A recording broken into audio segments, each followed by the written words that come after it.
Sobat Terkini, kembali lagi bersama kami NTB Terkini dengan saya Safrin Salam langsung dari kantor Bupati Lombok Barat. Alhamdulillah kami diberikan ruang oleh Pak Bupati sendiri lalu Ahmad Zaini, dan sekarang kami sedang berada di ruangan beliau. Inilah beliau. Selamat siang Pak lalu Muhammad Zaini. Assalamualaikum, selamat siang. Alhamdulillah. Kabarnya gimana sekarang? Pemirsa NTB Terkini ya. NTB Terkini. Alhamdulillah baik. Kita bersyukur bahwa siang hari ini kedatangan teman-teman dari NTB Terkini untuk bersilaturahmi dan sekaligus untuk ngobrol-ngobrol santai lah ya. Ngobrol santai di siang hari ini. Ya. Nah, jadi kemarin tuh heboh banget ya. Waktu pilkada kemarin, Mami sampai undang Rhoma Irama. Saya waktu itu sempat ikut sambil joget juga. Jadi liputan sambil joget gitu. Yeah. Jadi pertama kalinya kita lihat langsung Rhoma Irama. Nah, ini sebenarnya sih program dari Desa Sejahtera dari Desa ini inisiasinya seperti apa? Apa sejarahnya sehingga Mami mencetus program? Yeah. Jadi kenapa harus kita mengambil tagline sejahtera dari desa, membangun dari desa gitu kan? Tentu sebelum saya memutuskan untuk terjun ke dunia politik, saya melakukan riset. Saya melakukan survei, sebenarnya apa yang diharapkan oleh publik, di mana kesenjangannya, sehingga saya temukan dari hasil survei itu bahwa ada kesenjangan, disparitas antara pembangunan antara wilayah dan wilayah lain di Lombok Barat. Sehingga untuk melakukan pemerataan itulah satu-satunya terobosan yang harus dilakukan adalah membangun dari desa. Kita balik paradigmanya, kalau sebelumnya itu pembangunan bersifat top down ya, dari atas ke bawah gitu. Sehingga sering sekali bangunan-bangunan itu tuh tidak sesuai dengan ekspektasi masyarakat. Contoh membangun satu gedung tapi nggak libatkan masyarakat sehingga nanti tidak fungsional. Ini kan pemborosan.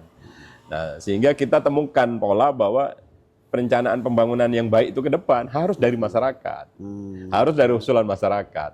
Muncullah program yang namanya Sejahtera dari Desa. Kedua, kenapa harus kita mengalokasikan program senilai 1 miliar? Ini azas pemerataan. Karena seringkali desa yang kemampuan akses networknya bagus dengan berbagai sumber bisa mendapat lebih dari 1 miliar, bahkan ada sampai 3-4 miliar setahun. Di satu sisi, desa yang tidak punya kemampuan melakukan lobby-lobby itu bisa nggak dapat sama sekali, bahkan hanya jauh di bawah 1 miliar. Nah, dari situ kita melihat data-data itu mengambil kesimpulan bahwa harus terjadi pemerataan pembangunan. Nah, itulah lahirnya konsep sejahtera dari desa. Yang kita berikan dalam konsep sejahtera dari desa ini kan program. Jadi programnya senilai 1 miliar untuk pemerataan pembangunan. Itu sebenarnya konsep itu lahir berdasarkan riset dan terbukti pada saat saya memutuskan untuk turun, saya itu termasuk pasangan tingkat tertinggi saya turun ke tengah masyarakat. Saya dalam catatan saya itu selama 2 tahun saya garap di Pilkada Lombok Barat ini, dari 844 dusun se-Lombok Barat, saya sudah 80%-nya saya sudah sentuh. Wow. Artinya tiap hari ya. Oh, setiap hari. Jadi waktu itu saya masih aktif sebagai Dirut PDAM, sebagai Ketua Umum Perpamsi. Jadi banyakan kantor di Jakarta, tapi selalu saya setting Sabtu Minggu itu harus saya ada di lokasi. Dan setiap titik, setiap hari itu tidak kurang dari 8-10 titik saya kunjungi selama 2 tahun. Terus ada tim manajemennya yang mengatur itu. Jadi Sabtu Minggu itu khusus saya. Jadi kalau ada kegiatan saya di Jakarta, saya paksakan untuk berakhir di Jumat sore. Supaya saya waktu itu ambil pesawat paling pagi dari Jakarta, langsung saya terjun ke lapangan terus sampai pulang malam. Itu terus saya lakukan. Sampai proses pendekatan. Karena apa? Saya sadar bahwa saya ini orang yang tidak terkenal gitu, hanya modal nekat, tetapi mencoba untuk menggunakan basis ilmu pengetahuan untuk mengupgrading diri. Sehingga saya waktu itu dari hasil survei, kompetitor saya itu udah ada di angka 25, 27 gitu. Saya masih di 1,9. Luar biasa, luar biasa. Nah, di dalam program sejahtera dari desa ini kan ada beberapa item itu, Iya. termasuk pembangunan. Nah, Iya. pembangunan dalam konteks infrastruktur, ekonomi, Iya, semuanya. SDM dan Iya, sebagainya. Nah, sekarang ini kan ada BUMDes nih, Iya. Mi. Jadi Ada BUMDes, ada Koperasi Iya, Merah Putih Nah, gitu. ini ada BUMDes, ada Koperasi Merah Putih. Ya. Nah, kira-kira menurut Mami sendiri dengan adanya kedua komponen ini bisa nggak mendukung ekonomi desa itu? Itu sih sangat bagus. Makanya saya bilang bahwa dulu kan adanya BUMDes, sekarang ada Koperasi Merah Putih. Koperasi Merah Putih ini kan berangkat dari desa. Bagaimana membangun desa? Ini artinya bahwa program yang kami usung itu sangat relevan dengan program pusat. Kan pusat ini membangun Koperasi Merah Putih itu untuk menghidupkan desa supaya ekonomi bergerak di desa. Artinya tidak ada berbenturan. Iya, dan itu memang tujuan kita supaya terjadi di desa itu. Karena begini, fakta yang kami dapatkan bahwa tingkat pengangguran di Lombok Barat itu, tingkat kemiskinan ya, itu ada di angka 12%, 11 sekian % di awal. Terus penganggurannya itu cukup tinggi. Jadi ada sekitar 23.000 dari semua penduduk ini ada pengangguran. Nah, tentu cara mengintervensi menyelesaikan ini adalah dengan menumbuhkan ekonomi itu dari desa. Sehingga setiap ada satu ekonomi tumbuh, wirausaha baru umpama mengerjakan 1-2 orang kan ini akan mengikis itu. Itu tujuannya. Sehingga saya berharap sekarang ini selalu saya dorong Koperasi Merah Putih di setiap desa itu punya identitas, punya ciri khas. Saya berharap bahwa dari sekian banyak elemen yang akan dikerjakan Koperasi Merah Putih, selalu saya arahkan bahwa setiap desa ambil satu saja, tetapi bisa berkembang. Karena kan jarak desa dengan desa yang lain kira relatif dekat. Iya. Kalau terus umpama di sini modal simpan pinjam, di sini simpan pinjam, ya terus siapa yang mau melakukan itu gitu. Iya. Nah, sehingga ada koperasi yang sebelah sini desa ini umpama simpan pinjam, ini terus kebutuhan pokok, terus ini umpama yang lainnya gitu, jasa dan lain sebagainya kan itu kan tumbuh jadinya, sehingga saling melengkapi satu dengan yang lain. Oke.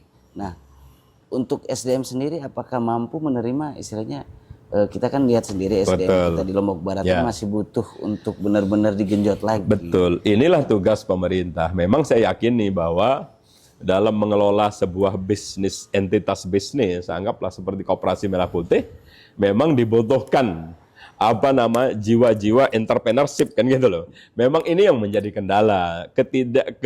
Kekhawatiran saya atas ini semuanya itu adalah di mental wirausaha dari teman-teman pengelola Koperasi Merah Putih. Kita tahulah kemarin begitu dilahirkan koperasi harus ada lembaganya gitu kan.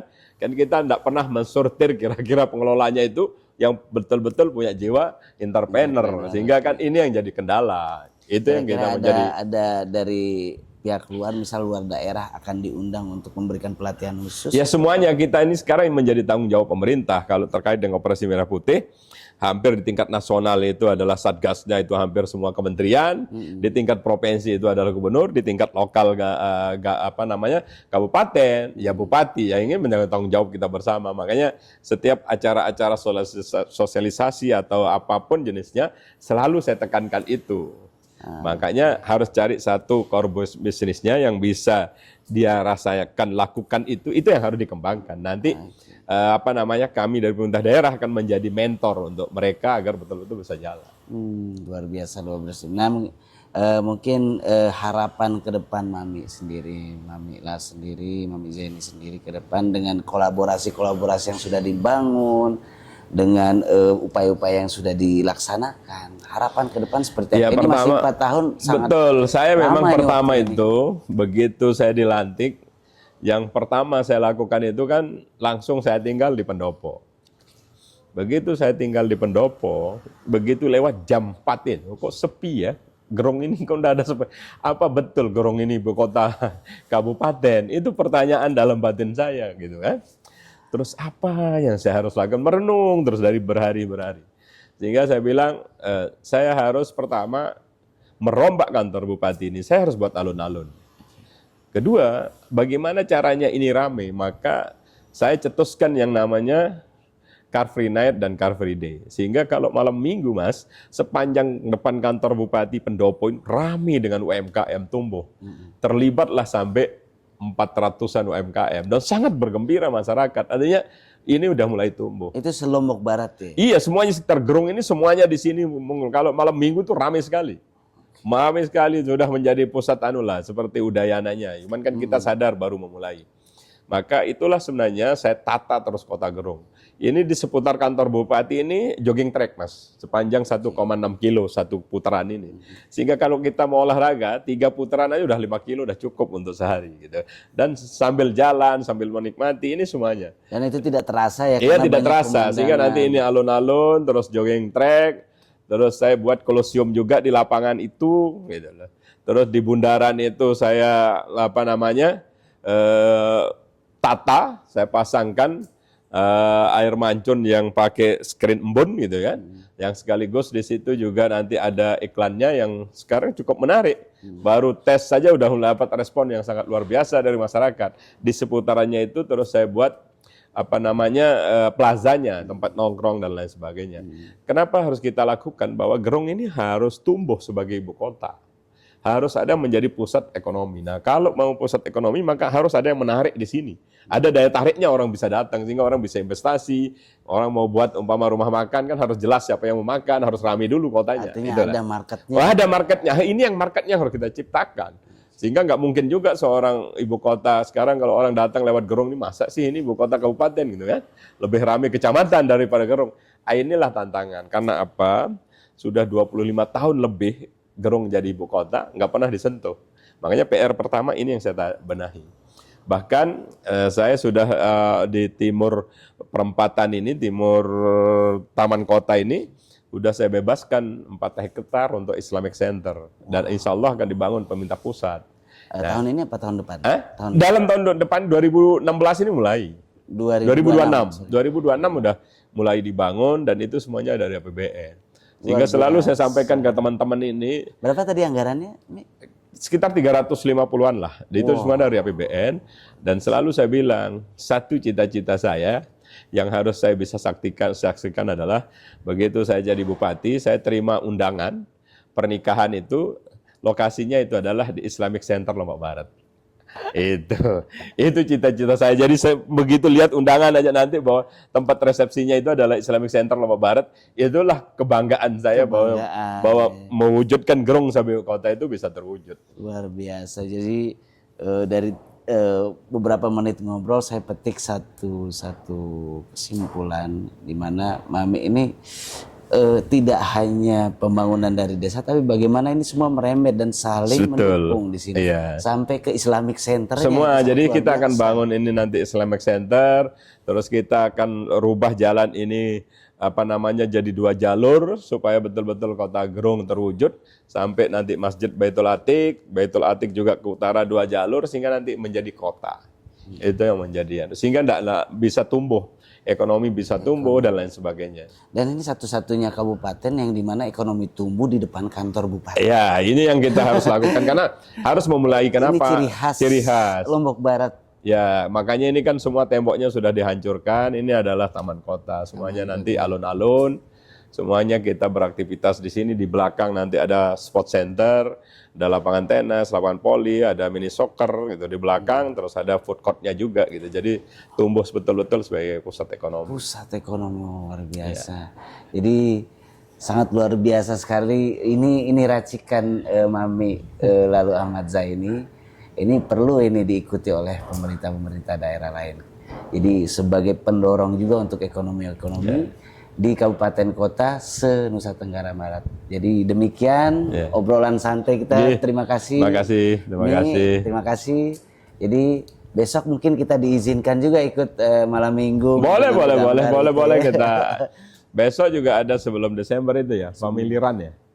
Family Run dari sini startnya, finishnya di Tempos. Tempos. Banyak lah. Karena kami menyadari bahwa pariwisata itu harus bisa menciptakan banyak event dan yang paling menarik besok di Kolosium ini. Kolosium itu 12 trap ya, 12 tangga memutar ya, lingkaran. Dan itu tempat pertunjukan budaya. Sehingga bisa saja nanti presian gendang belik itu secara rutin ditampilkan di situ sehingga nanti tidak mengganggu. Penontonnya itu 12 trap tangga ke atas menonton di bawah tempat pertunjukan. Oh, luar biasa. Tuh, banyak sekali event tuh Lombok Barat. Jadi Sobat Terkini jangan lupa ya ikut hadir meramaikan event-event di Lombok Barat. Terima kasih. Terima kasih. Assalamualaikum warahmatullahi wabarakatuh. Waalaikumsalam warahmatullahi wabarakatuh.